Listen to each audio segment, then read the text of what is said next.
Un leone d'oro per scommettere sui giovani e per combattere ogni forma di illegalità.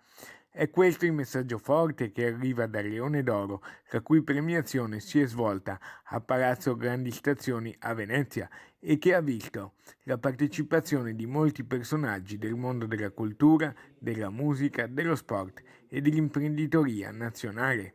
Catello Maresca, magistrato e scrittore, ha parlato del suo impegno nel recupero dei giovani campani.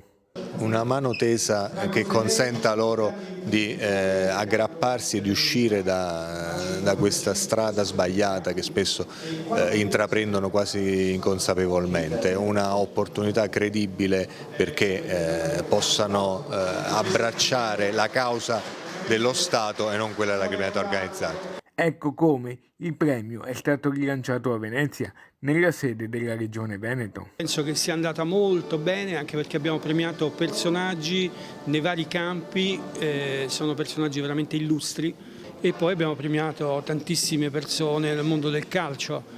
La madrina del riconoscimento ha sottolineato come Oggi c'è stato un filo di speranza. Abbiamo premiato personalità diversi ma eccellenti nei loro campi. il mondo del calcio ha dato lustro al premio, ecco per chiudere un pronostico sullo scudetto con uno dei premiati. Chi vincerà il campionato l'anno prossimo?